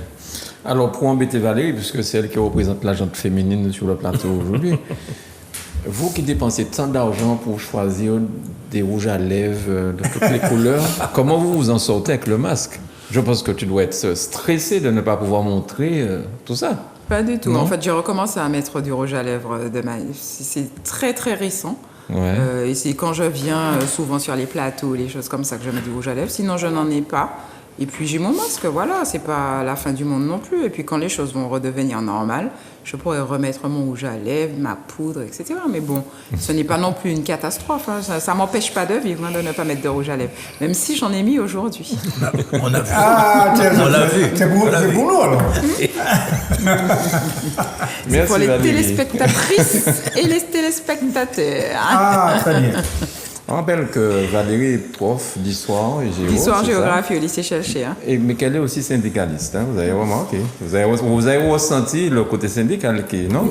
C'est quoi le côté syndical? Tu peux m'expliquer? Bon, j'ai été chercher un Personnalité combat. très Alors, forte. dans un bateau, elle va te demander Le où tu don vas. réparti. Ouais. J'évite ce genre d'ascension. Ah là là. Alors, on passe à un autre sujet. La statue du Christ d'étude à Ducos. Alors, avant d'aborder Oui, pardon. ce sujet-là, je voudrais rendre hommage à l'abbé Ah oui. Gabriel Valland. Voilà. Ah oui, un personnage remarquable que j'ai bien connu. Il était à la paroisse de Schellcher, d'une gentillesse, d'une amabilité. Il avait un contact très très particulier avec les étudiants. Il était toujours très proche de nous et il m'a laissé un excellent souvenir. Donc je voulais lui rendre hommage et Il était à la retraite, je crois déjà. Il a été à la mairie de pardon, il a été curé de Schellcher. Oui, Ensuite, mais il a là, été en à ce moment, il Fort-de-France. était déjà à en la EHPAD. retraite. Il était en EHPAD. Oui, D'accord. il était atteint d'une maladie malheureusement très Mhm. répandue. Mais je voulais lui rendre hommage et puis présenter mes condoléances à sa famille. Voilà. Un Il curé était à la cathédrale aussi. très remarquable. Oui, il a été à Fort-de-France, tout à fait. Un prêtre remarquable. Voilà. Il était apaisant, ce monsieur. Oh oui, magnifique. Michel, tu rends pas hommage au père Valland? Il me semble que je l'ai connu, effectivement. Ouais, Ça, Tu as c'était compris pour- l'attaque Mano. En tant que communiste, est-ce que tu rends hommage? Ah non, mais bon, Mais je suis persuadée qu'il sait bien qu'il est taquiné et qu'il tu sais, joue de ça. Tu sais, je sais distinguer les hommes et leur idéologie. Bon, Tu comprends? C'est toujours triste, la mort d'un Bon. homme. Et puis, Oui, bien sûr, d'autre non, part, sur le plan, enfin, les quelques contacts que nous avons eus, notamment, puisque tu disais que c'était à Schellcher, effectivement, notamment, j'ai eu quelques parents qui ont, notamment, il a officié pour certains décès de personnes de ma famille. Donc, Non, mais Michel, on a reçu Monseigneur ici, on dirait deux copains, hein, Michel et Monseigneur. Ah oui? Donc, tout en étant alors, communiste. hein. je t'ai dit déjà, mais je peux le répéter, que ma vision de la religion catholique a changé quand je me suis impliqué dans le combat contre les sectes. Et notamment la secte du Temple solaire, où il y avait une dimension théologique très importante pour démasquer la supercherie dans le spirituel du gourou de cette secte qui s'appelait le docteur Luc Jouet. Et j'étais incapable, je n'avais pas de connaissances en théologie. Et vous savez qui est-ce qui m'a permis de comprendre, de décortiquer la fausseté du message par lequel il arrivait à capter malheureusement beaucoup de nos compatriotes qui sont très férus de mysticisme. Eh bien, c'était le Monseigneur Méranville. Monseigneur Méranville a reçu notre association, l'association de défense de la famille et de l'individu qui était présidée par M. Lucien Zéclair, un vieil instituteur laïque, extrêmement... quand je dis laïque, c'est un laïque. Hein. Et officier pater Saint-Ville, monsieur Les Éclairs? Tout à fait. Tout à fait. C'est le papa du docteur, hein, José? Voilà. Ah, je ne sais pas. Non. Non. Je ne suis pas sûr. Je ne suis pas sûr. Hein. En tout cas, là, il avait des filles. Et une de ses filles était partie dans une secte en Guadeloupe. Et c'est ça qui a créé son intérêt pour le combat contre les sectes. Et c'est pourquoi, d'ailleurs, il a accepté de nous aider lorsque nous avons été confrontés, un certain nombre de familles et nous-mêmes, à la secte de Temple solaire. Et puis, dans nos allégants, il y avait des gens qui étaient très proches de l'abbé de Monseigneur Méranville qui nous a mis en contact. Donc, mais j'ai surtout apprécié sa manière de... Il a respecté. Bon, dans notre association de parents, il y avait des francs-maçons, il y avait un communiste comme moi, il y avait un laïc du type Troisième République comme le père Zéclair, et il y avait bien sûr des pratiquants de la religion catholique. Bien. Alors, est-ce qu'on, sur cette histoire de statut, ouais, eh ben voilà. d'étude du COS, Ce n'est c'est pas un la accident première. de voiture, c'est quoi? Je sais Ça a pas. été déboulonné, on ne sait pas. Je t'avoue que je ne sais pas. J'ai aussi fait quelques recherches. Hein, donc, bon, quand on a cassé les statues, quand on a cassé des choses lors de la Révolution française, c'était parce que la France était finie de l'Église, que le roi de France était roi très chrétien et qu'il avait par ses impositions de main, il faisait des miracles, un pouvoir automaturgique. Donc tout ça a été empreint de mysticisme, il était roi par la grâce de Dieu, donc on a cassé les statues, voilà, les écrouelles. On a cassé les statues, on a cassé des représentations religieuses parce qu'il fallait absolument changer le système. Bon, quand les Bouddhas de Bamiyan en Afghanistan ont été détruits par les talibans, là encore, c'était parce que l'effigie, la religion des islamistes, des musulmans extrémistes, ne veulent pas de représentation, de quelque représentation que ce soit. Et donc là, bon, ça s'explique. Là, très franchement, il me semble avoir entendu dans les récriminations ou dans les revendications dernièrement de ceux qu'on a coutume de qualifier comme étant extrémistes rouges, verts, noirs, il me semble les avoir entendus parler du fait que l'Église catholique avait été à l'organisation de l'esclavage, puisque les Noirs n'avaient pas d'âme. Et j'ai même entendu une chanson, je ne sais pas si c'est du bel, je ne veux pas dire de choses fausses, donc je m'en excuse auprès des aficionados, si ce n'est pas du bel, je m'en excuse. Je suis un béotien du Bel Air. Je suis un béotien du Bel, exactement. Et donc un néophyte totalement. Hein, donc, et j'ai cru entendre une chanson dire que l'Église était tout en esclavage, etc. Donc, bon, voilà, ce sont les explications que j'aurais. Et puis la dernière explication, c'est la contre-culture, quoi. C'est-à-dire, est-ce que le satanisme est déjà arrivé en Martinique? Parce que bon, Enfin, tout ce qui touche le reste du monde arrive tôt ou tard en Martinique. Voilà. Voilà. Bon, il y a beaucoup de choses quand même à reprocher à l'Église catholique de manière purement objective, quant à notre histoire, et puis mais pas seulement l'histoire de la Martinique, c'est de l'histoire globale. À chaque fois, ils sont du mauvais côté, c'est quand même assez curieux. Mais bon, mais j'ai la faiblesse de croire que les gens croient en ce qu'ils veulent quand même. On ne va pas leur imposer une manière de croire. Et puis, une statue, ça reste quand même du patrimoine aussi. Donc, à un moment, oui, on peut entendre certaines choses, certaines idées. Je ne sais pas si ça rime véritablement à quelque chose. Je vais dire mon avis un petit peu assez clair. Et est-ce que c'est parce que les gens croient qu'ils sont dupes de ce qui s'est passé dans l'histoire dans l'Église catholique? Pas obligatoirement non plus. Les gens peuvent ne pas être dupes du tout et avoir des choses à reprocher à l'Église et croire. Et puis, et bien aimer les statues, pourquoi pas? Il n'est pas question non plus qu'on arrive à une société dans laquelle on impose une bonne manière de voir les choses. Et c'est ce qu'on a vu aussi pendant toute la crise Covid. Il faut penser d'une certaine manière pour être un bon Martiniquais. Ça, je dis non, par contre. Ça, je dis non. Mais je ne sais pas ce qu'il y a derrière. Mais enfin, moi, sincèrement, je m'interroge. Bien. Philippe? Ah oui, ça m'interpelle prodigieusement. Parce que ça a été organisé. C'est pas d'ailleurs la première destruction de ce type de statue. Tout à fait. Donc c'est organisé, ils viennent la nuit et ils la mettent par terre. Alors je m'interroge. Autant les statues, n'est-ce pas, de Schellcher et autres qui ont été vandalisées, bon, on comprend, attendez, on explique facilement, on ne justifie pas. On explique le fait qu'on ne reconnaissait pas nos héros nationaux, donc c'est cette volonté de... c'est clair, c'est net. Là, il y a plusieurs questions qui m'interpellent. Est-ce que c'est le fait de simples malades mentaux? Je ne le crois pas. Est-ce que cela répond à quelque chose de plus profond? J'ai tendance à le croire. Est-ce qu'effectivement c'est l'accusation faite à l'Église d'avoir participé à l'esclavage, à la traite? Peut-être. Mais est-ce que ça ne va pas plus loin? C'est pas parce qu'on a décrit une société en déconfiture, qu'elle soit ici ou qu'elle soit ailleurs. Pourquoi? Parce qu'on a perdu le spirituel. La référence, ok. Je ne sais plus qui disait le 21e siècle sera spirituel, ne sera pas. Père Fitz, Alain Père Fitz. Voilà. Et effectivement, on n'a plus cette référence au spirituel. Est-ce que cela veut signifier cela? Parce que la référence au spirituel, bon, c'est important, c'est fondamental à mon avis pour préserver l'humanité avec des valeurs fortes. Okay.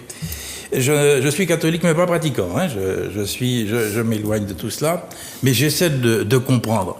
Et quand je dis ça, à l'époque, il y avait un respect, n'est-ce pas, de la chose religieuse. Avec tout ce qui s'est passé, on sait très bien que le respect est difficile. Difficile. Ouais. Mais j'avais terminé par une anecdote, mon gars songer. C'était à Schellcher, un bilan familial, et on était victime de vol. Et on a été voir le maire. Le maire, c'était Roland Janvier. Personnage remarquable. Alors, Janvier Gavini, dans sa Jeep, et en costume marron, j'étais tout gamin, je sais pas, je vais voir une dizaine d'années. Alors, mon père explique, mais oui, monsieur le maire, là, pas de problème. Vous savez ce qu'il fait? Il prend une bouteille, puis il mettait en de l'eau de couleur curieuse, il mettait en coin en lait. Vous n'allez pas me croire? Il n'y a jamais eu plus de vol. C'est une anecdote que je prends pour la superstition. Mais je reviens. Mais est-ce que c'est... Et lorsque l'on... Je vais jusqu'au bout, je termine. Non, y a pas de... Et lorsque j'entends, moi...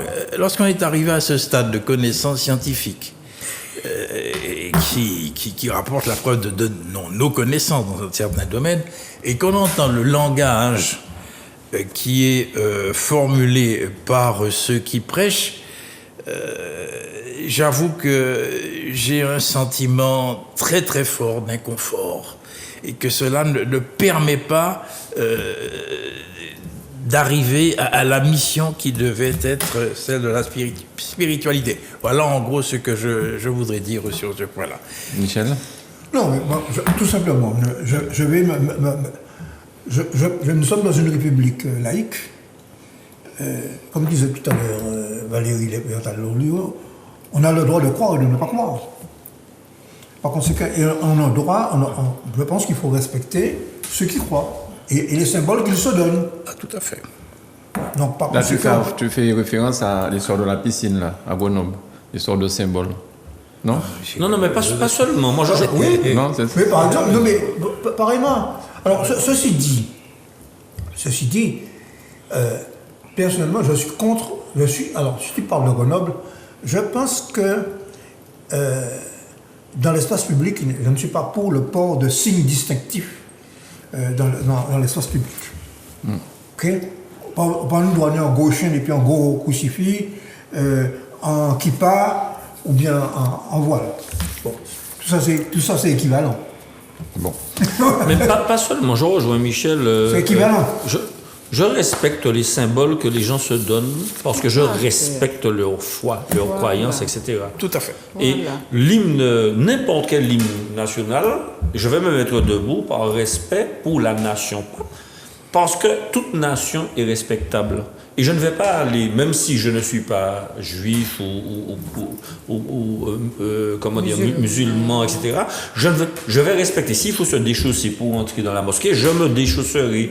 Il y a c'est un respect de l'autre.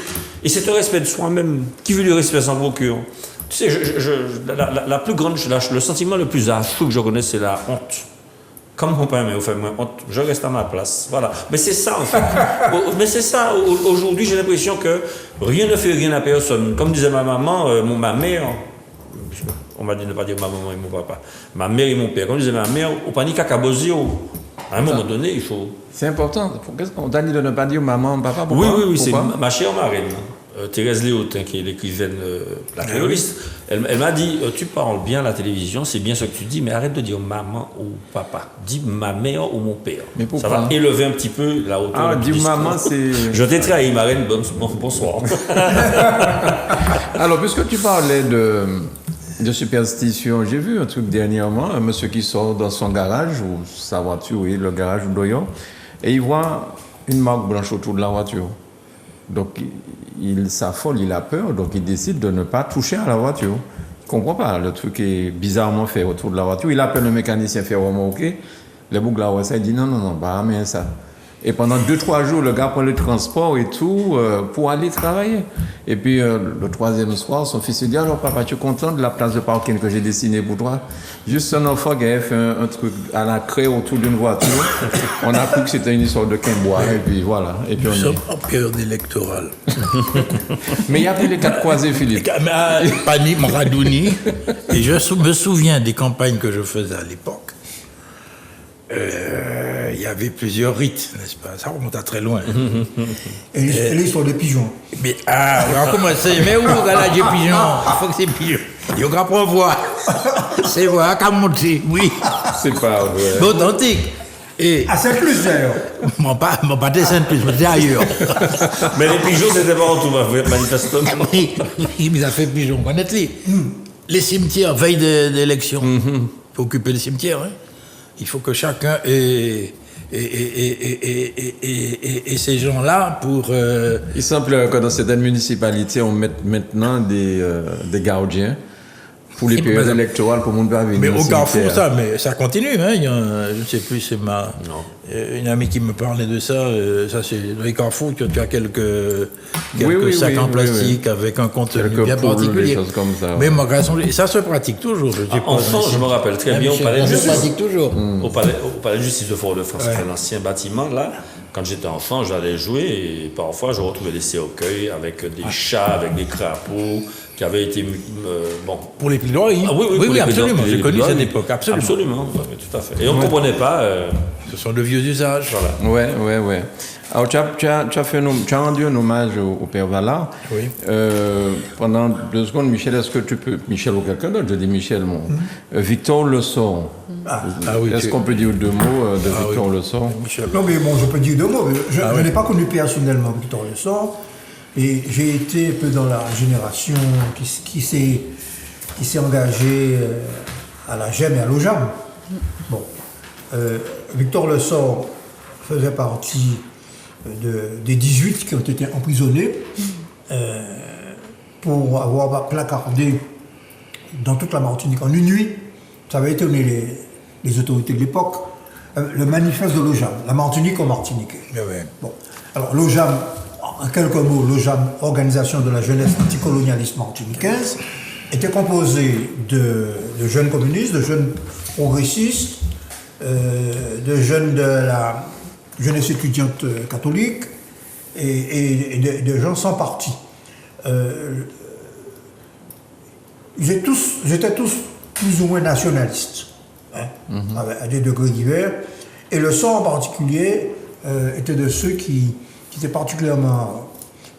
qui pensaient que la Martinique avait un avenir d'indépendance pour une nation. Et surtout, il avait, à l'époque, commencé à créer ce qu'on appelait le drapeau rouge, vert, noir. Donc, voilà ce qu'on peut dire de Victor Lessort. Et il a toujours été fidèle toute sa vie à son engagement de jeunesse. Hein. Il n'est pas de ceux qui ont dévié. Voilà. Très bien. Je veux rebondir sur le drapeau rouge vert noir. Ça a défrayé la chronique il n'y a pas longtemps. Enfin, Valérie est certainement au courant. Dans une école privée. En fait, le drapeau, enfin, la Normandie, la Bretagne, enfin, la Corse, ils ont des emblèmes. Je ne comprends pas pourquoi on ne pouvait pas avoir un emblème martinique. Et je ne comprends pas que ça effraie autant. Très sincèrement, hein, ça relève de la psyché. Ça a évolué. Il me semble que le drapeau rouge, vert, noir... Ce qui s'est passé au couvent est quand même assez inquiétant. Mais surtout que le symbole du couvent, voilà, ça s'est produit après. C'était bleu, blanc, rouge, vert, noir. Voilà, mais en quoi c'est gênant. Mais c'est un symbole magnifique, ça. Moi, je suis effarée qu'on en soit encore à l'âge de pierre au couvent. Oui, mais ça s'est produit après, hein, tu sais. Sur le moment, on n'a rien dit. Mais il y a eu une réaction d'une lettre. J'ai lu la lettre de ce personnage. Bon, ok. Mais surtout que moi, j'aimais bien le symbole. Bleu, blanc, rouge, vert, noir. Et en fait, il y avait une liaison entre les deux emblèmes. On s'est arrêté à l'anecdote, mais peut-être qu'il y a une construction, une explication pédagogique pour arriver à ça. Je veux dire, peut-être, oui. Les enseignants ont certainement fait un travail, une automisation de l'apprentissage. Ce qui me gêne, c'est la désolidarisation vis-à-vis des enseignants, parce que je suis persuadée qu'il y a eu un travail. Si on est arrivé au bleu, blanc, rouge, vert, noir, c'est qu'il y a eu un vrai travail. C'est pas le hasard. Moi, j'ai pensé à un moment que c'était le hasard. Tu penses que c'est un travail? C'était intéressant. Je pense que oui, il y a eu un travail derrière. Parce que c'était la journée des drapeaux, je crois. Ils ont organisé quelque chose. Bah, oui. Donc voilà, je suis assez effarée du largage des enseignants comme ça. Mais on n'avait pas, mis le drapeau de Lambi, non? Non. Non, je pose la question. Il faut demander à Michel. Il faut essayer de demander à Michel. C'est à Michel. Michel, ne te fâche pas. Non, mais ne fâche pas. Mais tu es au courant, vous avez dit sur pas le lycée, mais le couvent de Cluny. Oui, oui, c'est le couvent de Cluny. Ça ne me surprend pas. À chaque fois qu'on parle de Lambi, je dis Michel. Mais ceci dit, la question du drapeau, l'histoire du drapeau rouge et noir, c'est l'histoire de l'évolution des idées politiques avant tout. Tout à fait. En 1963, l'affaire de l'OJAM, dire que la Martinique était une nation et dire que la Martinique était martiniquaise, alors qu'on était en plein dans la simulation, c'était un acte révolutionnaire. Tout à fait. Et par conséquent, donner un symbole à l'engagement par un drapeau, c'était aussi un engagement. Bon. Par la suite, le drapeau des mouvements politiques se sont emparés. Bon. Et certains mouvements politiques indépendantistes se sont emparés du drapeau. Et d'autres n'ont pas voulu les suivre sur cette voie-là. Bon. Donc il y a eu, et à l'intérieur même des mouvements indépendantistes, il y a eu par exemple, le drapeau, je ne cache pas, le drapeau lui-même n'est pas le même que le drapeau où nous en actuellement. Bon. Par conséquent, il y a eu, à mon avis, mais c'est un point de vue, des querelles byzantines sur le sens de ce drapeau, etc. Bon. En tout cas. Mais apparemment, finalement, tout le monde semble mettre d'accord. Pour ma part, le drapeau, je pense que c'est le peuple martiniquais, pour la formation que je représente ici, c'est le peuple martiniquais qui va se donner le drapeau de son choix. Et là, si tu permets, Ouais. c'est ce qu'on appelle le phénomène de patrimonialisation. C'est-à-dire que pour qu'il y ait une reconnaissance de ce que l'on revendique, il faut qu'il y ait une appropriation du peuple. On ne peut pas institutionnellement décider bleu. Ouais. Il faut qu'il y ait une reconnaissance par l'histoire, par une action, par un moment fort, symbolique, dans un lieu. Il faut qu'il y ait, et puis c'est certainement, quand je dis une action, il faut qu'il y ait une conjonction historique. Hein. Une appropriation. Il faut, Voilà. il faut qu'il y ait. Mais Je crois que c'est le drapeau- moment. La le- conscience- Je crois que c'est le moment. L'emblème PPM, c'est pas rouge, vert, noir. Oui, tout à fait. Bon, mais excuse-moi, Le PPM, oui, bien sûr, c'est le rouge vert noir avec le balisier. Tout à fait. Tout à fait. Alors, la conscience politique ne doit pas précéder. La conscience politique doit précéder le drapeau, et pas l'inverse. Ben, comment faire? Peut-être faire un référendum sur ça, peut-être, j'en sais rien, mais comment on va faire? Comment on va faire Que non. pour gérer ça, cette histoire Mais de non, mais drapeau? la patrimonialisation est en cours. Elle est en- là, d'accord, c'est- elle est en absolument. cours. C'est un phénomène. Le mouvement est en marche. C'est un phénomène. C'est en marche. Oui, C'est bien d'accord. sûr. D'accord. Je crois qu'on est arrivé au moment, hein, et je crois que la plupart des Martiniquais se reconnaissent dans notre Tout à fait. Alors j'aurais dit c'est en route, parce que dire c'est en marche aujourd'hui, ça... Ah oui, pardon. Oui, c'est excuse-moi. vrai que c'est malvenu. Merci, Charles, c'est malvenu. C'est Pardon, malvenu. pardon. Moi, Tu as raison. Je pense que ça doit se traduire déjà par une première chose, mais c'est aussi simple que ça. C'est un statut Destruction du d'autonomie. Ouais. Mais oui, mais c'est parce qu'il y a beaucoup de gens qui se revendiquent du drapeau rouge vert noir, mais qui ne se prononcent pas sur le statut de la Mais oui, mais l'article 73, c'est déjà un statut d'autonomie. Bon, on va pas aborder le débat. Pas du tout. Bon. Mais bon. Pas du tout. C'est un statut d'assimilation. Alors, moi, je vous propose de prendre un peu Ah de bon. hauteur, même Oui, beaucoup oui. d'auteur, et d'arriver là-haut dans le ciel. Hein, c'est l'astronaute Thomas. Ah. Comment on dit le Pesquet. nom? Thomas Pesquet. Pesquet. Ouais. Thomas Pesquet, qui est en Martinique. Il est en Martinique en fin de semaine. Arrivé- Je crois qu'il va rencontrer Aujourd'hui, il les est arrivé enfants. ça Ben, en il est début arrivé. d'après-midi. Alors, si tu m'autorises, Je t'en prie, je t'en prie. j'ai eu, mais oui, parce que j'ai les collègues de l'université, notamment Monsieur Ross, qui est Ah oui, l'UFR, doyen de la fac des sciences. voilà, l'UFR des sciences. Et donc, je me suis entretenu avec lui. Il a eu l'habitude de m'expliquer un petit peu la démarche. Alors bon, Thomas Pesquet a passé quasiment 200 jours en tant que commandant hein, de l'ISS, hein, la station spatiale là. Et c'est lui qui a voulu venir rencontrer les jeunes scolaires en Martinique. Hein. C'est lui qui a voulu, parce qu'il y a eu un suivi, il y a eu une correspondance, il y a les jeunes qui voulaient, qui voulaient absolument le suivre. Et en fait, ce qu'il propose là, ça sera un film d'une trentaine de minutes, et puis un échange avec les enfants, ce qu'ils appellent une masterclass aujourd'hui, et donc qui est un entretien de perfectionnement entre guillemets, hein, pour témoigner de son souci pour la relève des astronautes et éventuellement provoquer des vocations. vocations. Des vocations, ouais. Non, mais c'est extraordinaire parce que c'est un homme qui est demandé de part en tout. Et puis, il passe de lui-même, il décide de rencontrer les scolaires martiniquais. Donc, c'est à ça, lui. Vraiment, et puis, on sent que c'est un monsieur serein. Oui, c'est compétent, vrai. Il est aussi calme que Valérie, n'est-ce pas, Valérie? faut la voir quand elle revendique. Mais en fait, on a eu l'impression qu'il y avait un attrait particulier de Thomas Pesquet pour la Martinique. Il avait photographié depuis l'espace et puis il avait dit justement qu'il avait envie d'arpenter la Martinique. Mais moi, j'ai envie de penser aux filles et à la science. Parce que ce serait bien aussi de susciter des vocations féminines, parce qu'il y a un vrai problème de vocation féminine vis-à-vis de la science. Il y a des astronautes féminines. Oui, bien sûr, mais que attends, ça tu dis- permette aussi Vis-à-vis de la science. de la science, de manière générale. Ah oui? De manière globale, oui. Il y a un problème? un désamour des filles pour les sciences. Qu'est-ce qu'elle préfère, Et, alors? Elle préfère les lettres? Les lettres, les oui. sciences humaines, ça, mais pas les sciences Et les maths, exactes. parce que j'ai cru comprendre qu'on va faire revenir les maths ou je ne sais pas trop quoi. Non, J'ai mais entendu c'est dire une ça. option, c'est de l'esbrouf, en fait. Il faut que vous sachiez que Claudie André Ignoré, En marche arrière. Claudie André Ignoré, qui était une astronaute française, était l'une des plus diplômées de France. Hein. C'est une fille brillante aussi. Hein. Donc, il y a des femmes. Effectivement, je te rejoins. Alors, petite anecdote, Monsieur Pesquet parle l'anglais, le russe, l'espagnol, le chinois, l'allemand. Et accessoirement, il joue du saxo. Donc, Les gens brillants, en fait, en général, De partout. ils sont Pour aller dans le prolongement de ce que dit Valérie, je pense que c'est une bonne initiative. Nous avons parlé beaucoup d'irrationnel tout à l'heure. On a parlé d'un maire qui était prestidigitateur et quimboiseur. Grand quimboiseur. À Schellcher.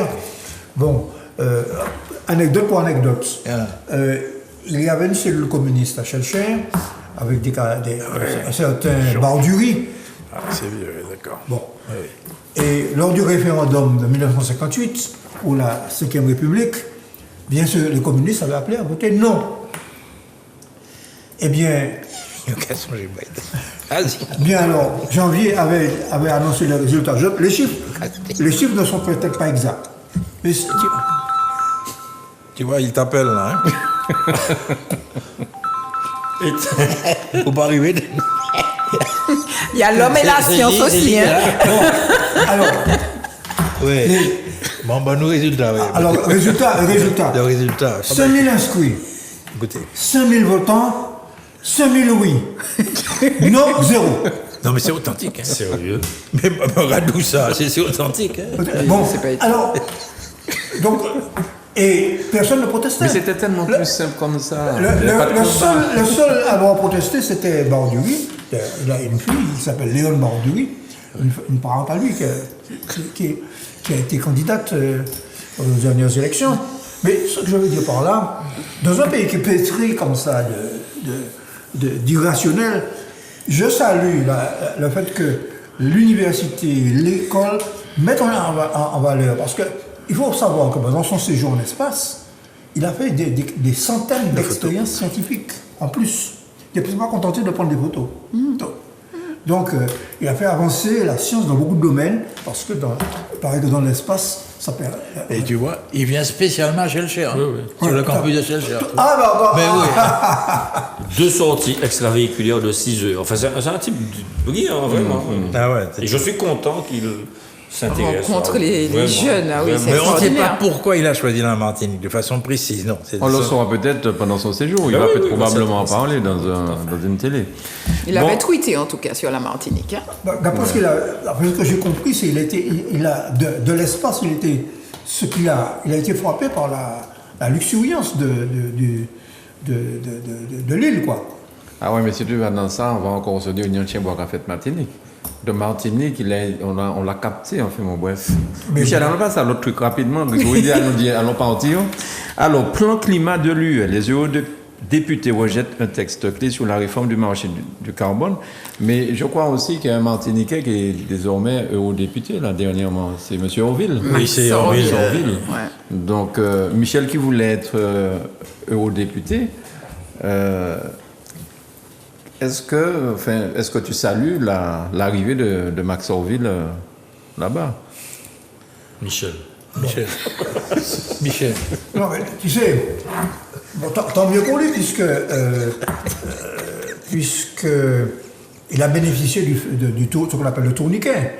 C'est-à-dire qu'il est dans une liste où la personne à qui il succédait est rentré dans le nouveau gouvernement comme secrétaire d'État. Donc il a démissionné. Par conséquent, il est remonté. Bon. Donc, il est devenu député européen. Alors, mais tant mieux qu'il soit député européen. Mais je me permettrai d'ajouter deux choses. Je n'ai pas la même vision. Il sorti un communiqué, nous sommes dans l'Europe. Moi, je ne considère pas que nous sommes dans l'Europe. Nous avons des rapports, nous sommes par rapport à l'Europe. Nous avons un statut. Il y a des gens, l'Europe même ne nous considère pas comme européens, nous dit que nous sommes ultra-périphériques.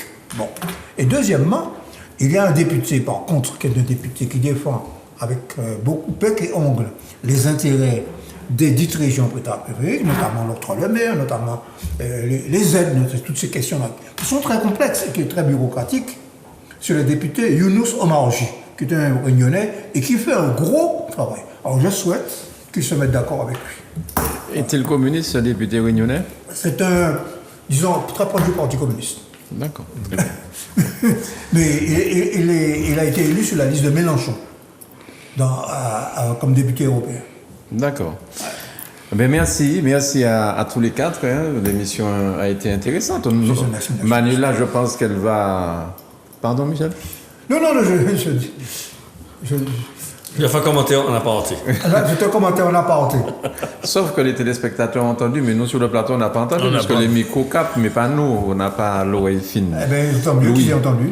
Alors, je disais je voulais dire à Manuela que nous avons respecté son programme et nous avons parlé de tout son programme. Non, alors le programme, la dernière question, c'était la marchandisation des quotas d'émission. Ah oui.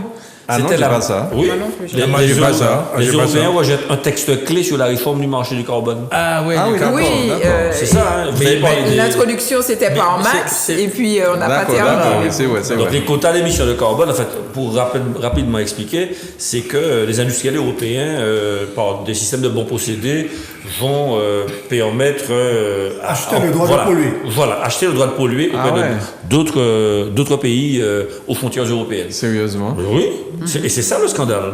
On va jamais progresser, on va jamais s'en sortir. D'accord, Voilà. très bien. Dis-lui que tu arrives, Michel, parce que là, elle s'inquiète. Hein? Ouais, elle est jalouse. Hein. Comment ils savent ça, enfant? Tu vois, c'est toi qui te trahis. Mais tu es communiste, c'est pour ça, parce qu'il paraît, l'ancien président de la région, qui était un communiste, je ne vais pas dire son nom, mais qui était un Capgras. communiste. Cap-Grand. Émile. Il semblerait, mais c'est une blague, Michel ne le prend pas mal, qu'il était au Manico à l'époque. Et puis sa femme l'appelle. Non, pas ça. Eh pas oui, ça. bon, Et puis il dit, ça qui dit au Non, Manico. pas ça, pas non, ça. mais c'est pas moi qui fais cette Non, blague. pas hein. ça, pas ça. Mais c'est pas méchant. C'est Non, pas... non, Bon, non. allez. à peine. À peine. Allez, on tire. Oui. Pardon, Michel, pardon. Alors, merci en tout. Merci tous les quatre d'avoir passé ce moment avec nous. Je vois que Philippe est à l'opposé de Valérie. Vous êtes bien amusés cet après-midi, ça m'a Ah fait oui, plaisir. oui. Oui, On a passé un bon C'était- moment. oui, c'est... Tu Oh, t'en tu- es pas rendu compte, Philippe? Tu en as En l'impression? fait, j'ai pas compris. je t'avouerai que je n'ai pas compris la dernière réflexion, mais bon, on s'est amusé, Philippe. Charles et Michel Donc, ont validé, donc c'est vrai. En tout cas, merci à tous les quatre. Excellent week-end et puis bonne Merci. semaine et puis à Merci à toi tantôt. aussi. Merci Michel, merci Et puis beaucoup. bon, tu vas laver ta voiture au samedi prochain. Non, mais j'irai voter. Hein. J'irai voter. Ah, non. plaisante. Mais Ah, non, ça, non. vous pouvez voter. Alors je ne vais pas dire pour qui. Je ne vais pas dire ça. Je vais me faire exclure peut-être si je dis ça. Non, faut pas. Je dis pas. Bon, allez, merci beaucoup. À très vite sur Zouk TV. Bye bye. Au revoir.